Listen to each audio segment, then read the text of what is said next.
नमस्कार दोस्तों, Vipin sir YouTube channel में आपका स्वागत है। हमने पिछले कक्षा में सीखा था शैक्षिक दृष्टिकोण ना, बौद्धिक दृष्टिकोण जिसमें प्रतिभाशाली बालकों के बारे में जाना, फिर मंदबुद्धि बालकों के बारे में जाना। शैक्षिक दृष्टिकोण जिसमें पिछड़े बालक के बारे में जाना और उनके कारण प्रकार के बारे में जाना। अब तीसरा है क्या है, शारीरिक दृष्टिकोण। क्या है मित्रों? तीसरा है शारीरिक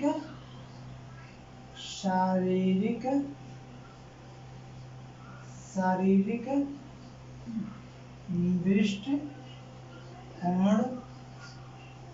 तो शारीरिक दृष्टिकोण में कौन कौन से आते हैं मित्रों? इसमें आते हैं, शारीरिक दृष्टिकोण में आते हैं कम सुनने वाले बालक। कौन आते हैं मित्रों? कम सुनने वाले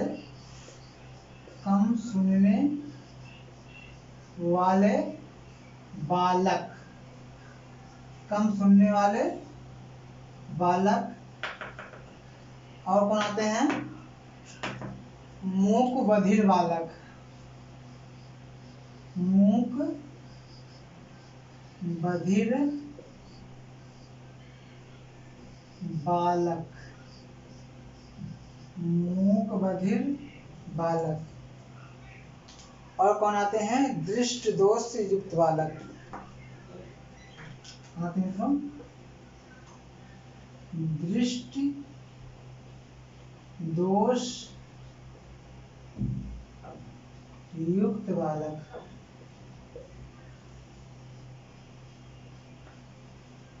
दृष्टि दोष युक्त बालक। और कौन आते हैं हम? तो अंधे बालक। अंधे बालक। अंधे बालक। और कौन आते हैं? अस्थि दिव्यांग बालक। और कौन आते हैं? अस्थि दिव्यांग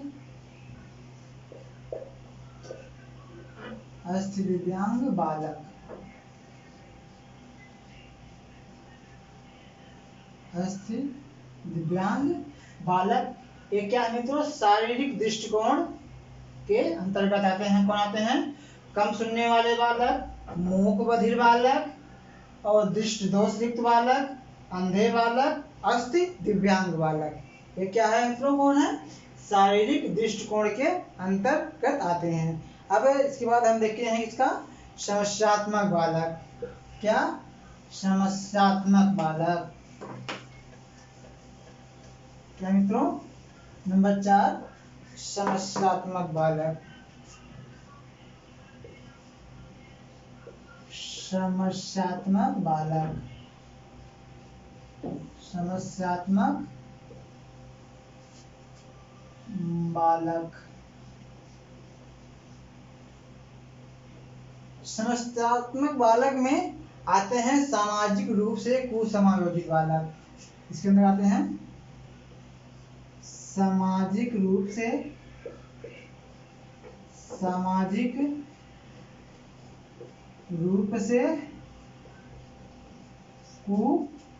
कुसमायोजित बालक।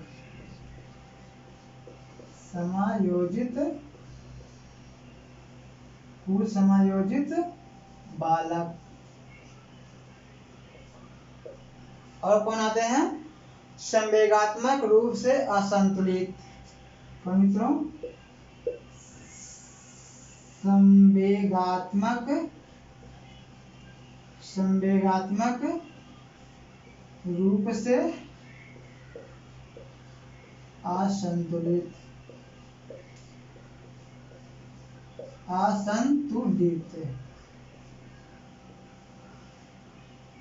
संवेगात्मक रूप से असंतुलित। एक समस्यात्मक बालक में आते हैं। और सामाजिक रूप से कुसमायोजित बालक और संवेगात्मक रूप से असंतुलित बालक किसमें आते हैं मित्रों? समस्यात्मक बालक के रूप में आते हैं। अब हम देखेंगे अपवंचित बालक। क्या देखेंगे मित्रों? अपवंचित बालक।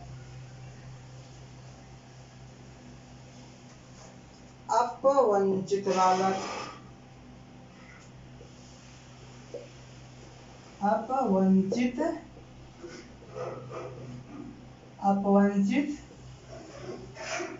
बालक। अपवंचित बालक में आते हैं कौन कौन? अनुसूचित जाति, अनुसूचित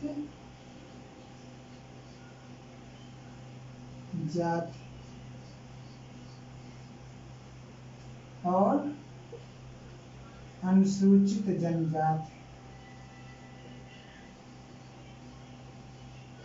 अनुसूचित जनजाति।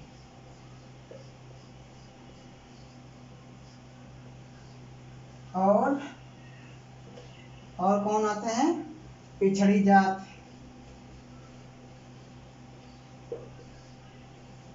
पिछड़ी जाति। और कौन है? घुमंतु वर्ग, घुमंतु वर्ग। और एक श्रमिक वर्ग। कौन है? श्रमिक वर्ग। ये जो है मित्रों अपवंचित बालक के अंतर्गत आते हैं।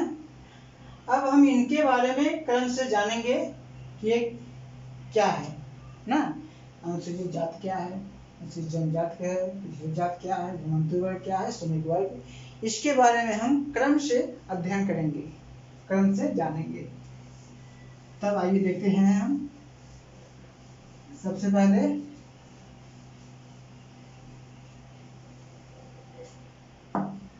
कौन? अनुसूचित जाति।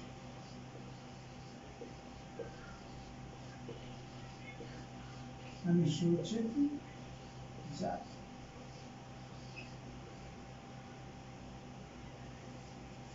अनुसूचित जाति, इसके अंदर वे बालक आते हैं जो सामाजिक एवं आर्थिक रूप से पिछड़े होते हैं। क्या होते मित्रों हैं? सामाजिक आर्थिक रूप से पिछड़े होते हैं। इनका जो है उल्लेख संविधान के 341वें अनुच्छेद में किया गया है। किसमें किया गया है मित्रों? अनुच्छेद 341, अनुच्छेद 341, अनुच्छेद 341 में जो है इनके बारे में बताया गया है, जो ये सामाजिक और आर्थिक रूप से पिछड़े होते हैं। नंबर 2 है मित्रों कौन? अनुसूचित जनजाति। क्या है? अनुसूचित जनजाति, अनुसूचित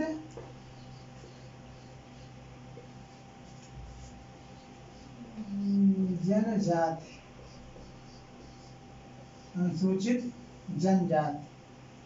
ऐसे बालक जो है सामाजिक आर्थिक रूप से तो पिछड़े होते हैं और साथ ही साथ इनका जो है कोई जो आवास होता है ये पहाड़ी इलाकों में होता है, पर्वतों इलाकों में होता है। और जो है इनका उल्लेख संविधान के 342वें अनुच्छेद में किया गया है। किसमें मित्रों? अनुच्छेद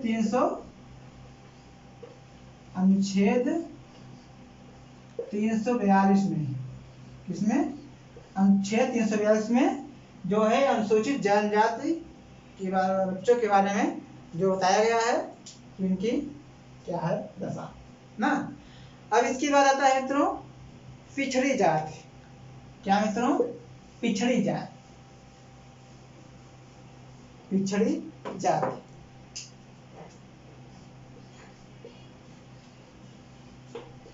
पिछड़ी जाति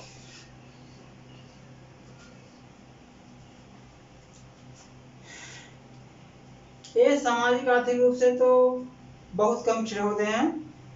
ये जो कभी भी भेदभाव के शिकार नहीं हुए है ना। और जो है इनका उल्लेख जो है संविधान के 340वें किसमें मित्रों 340वें में वर्णन किया गया है। अनुच्छेद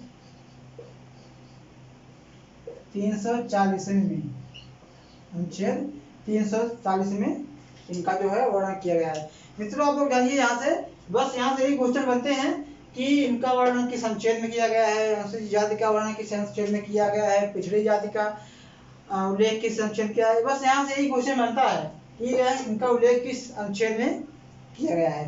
तो मैं जो मुख्य बिंदु है उन्हीं पर फोकस कर रहा हूँ, आप लोग ध्यान दीजिएगा। और इसके बाद मित्रों क्या है, घुमंतु वर्ग है। क्या है मित्रों, घुमंतु वर्ग।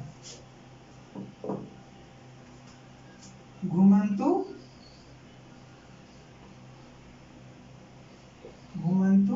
वर्ग, इसके अंतर्गत वे आते हैं जिनका निवास स्थान नहीं होता है, एक जगह से दूसरी जगह जाते रहते हैं ना, जिसके कारण हम इन्हें घुमंतु वर्ग कहते हैं। जिससे कि सबसे ही आपको स्पष्ट हो रहा है कि घुमंतु वर्ग मतलब घुमक्कड़ की जिंदगी गुजारते हैं, आज यहाँ है कल कहाँ है ना। तो जैसे इनके बच्चों को जो है शिक्षा दीक्षा नहीं हो पाती है ना, क्योंकि इनका कोई निवास अस्थायी नहीं होता है, कि कोई अस्थायी निवास नहीं होता है, जिसके कारण जो है एक जगह से दूसरी जगह जाते रहते हैं और उनके बच्चों की जो शिक्षा हो वो प्रभावित होती है। और इसके बाद आते हैं श्रमिक वर्ग। और मित्रों श्रमिक वर्ग,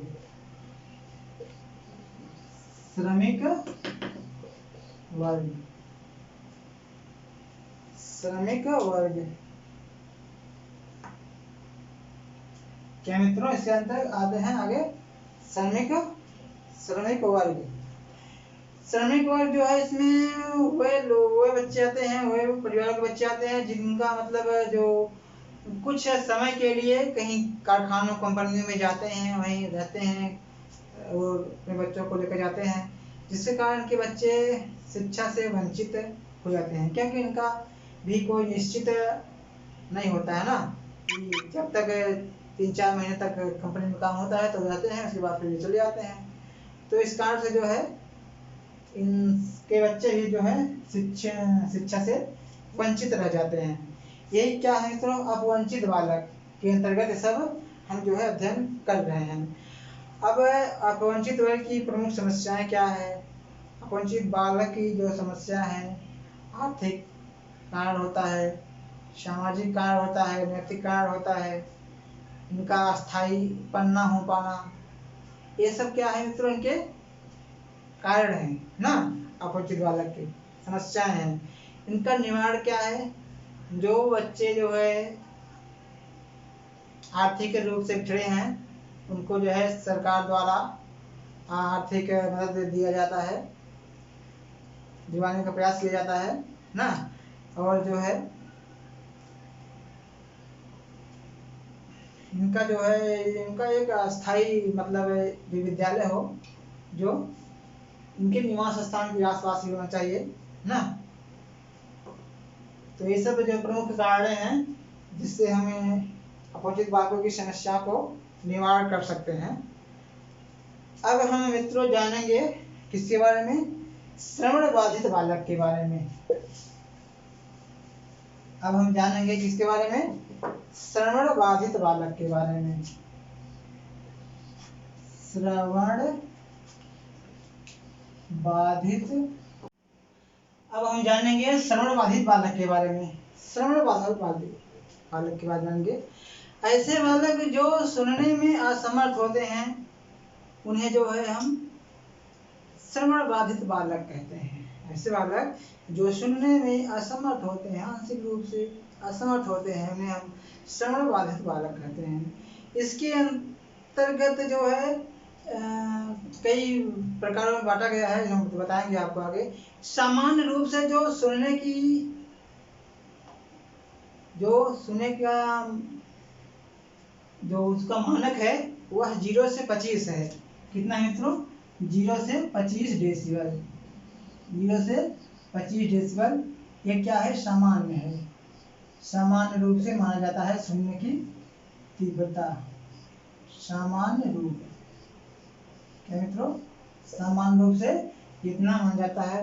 अब इसमें जो कई प्रकारों में बांटा गया है, इसको हम कैसे, क्या है, कम श्रवण बाधित, कम श्रवण बाधित, कम श्रवण बाधित, इसका जो है, इसका जो मानक है 30 से 50 डेसिबल। कितना है? 30 से 50 डेसिबल। और अगला है मंद श्रवण बाधित, मंद श्रवण बाधित, इसका क्या है? 50 से 70 डेसिबल, 50 से 70 डेसिबल। और अगला क्या है? गंभीर श्रवण बाधित, गंभीर श्रवण बाधित, गंभीर श्रवण बाधित, इसका कितना है मित्रों? 70 से 90 डेसिबल, 70 से 90 डेसिबल। और गंभीर हो गया। अब पूर्णतया श्रवण बाधित, पूर्णतया श्रवण बाधित, श्रवण बाधित, पूर्णतया श्रवण बाधित कितना है मित्रों? 90 से अधिक, 90 डेसिबल से अधिक, 90 डेसिबल से अधिक जो हो उनको हम क्या कहते हैं? पूर्णतया श्रवण बाधित बालक, है ना। अब इनका पहचान हम कैसे करेंगे मित्रों? श्रवण बाधित बालकों की पहचान, ये जो है किसी एक वाक्य को बार बार दोहराने को कहते हैं, किसी एक वाक्य को बार बार दोहराने को कहते हैं, और यह ध्यान लगाकर सुनते हैं, और जो है कानों में बार उंगली बहुत करते हैं, कानों में जो है उंगली बहुत करते हैं, जिसके माध्यम से हम जान सकते हैं कि इसके जो है श्रवण बाधित का शिकार है बच्चा ना। अब इनकी शिक्षा व्यवस्था क्या? इनको कक्षा में एकदम अगली पंक्ति बैठा चाहिए। क्या मित्रों? कक्षा में एकदम अगली पंक्ति पर बैठाना चाहिए। और अगर इनको ज्यादा दिक्कत हो इनको, तो उनके लिए हियरिंग आता है, मशीन आती है कान की, उनको उपलब्ध कराना चाहिए ना। इनको आर्थिक सहयोग करके सरकार द्वारा जो है कान की मशीन उपलब्ध कराना चाहिए, जिससे इनकी शिक्षा व्यवस्था, तो इन सभी प्रकारों से हम इनकी जो है समस्या को दूर कर सकते हैं। तो देखिए मित्रों, जो हमने लिखा है यहाँ से क्वेश्चन बनते हैं कि सामान्य रूप से जो सुनने की क्षमता ध्वनि कितनी है? 0 से 25 डेसिबल होती है। कम श्रवण बाधित के लिए 30 से 50 होता है। मंद श्रवण बाधित के लिए 50 से 70 होता है। और गंभीर श्रवण बाधित बच्चों के लिए 70 से 90 डेसिबल होता है। और जो 90 डेसिबल से अधिक कर लेते हैं वो जो है उनको हम पूर्णतया श्रवण बाधित कहते हैं, मतलब वो एकदम बहरे हो जाते हैं। तो मित्रों, आज की कक्षा में बस इतना ही। नमस्कार।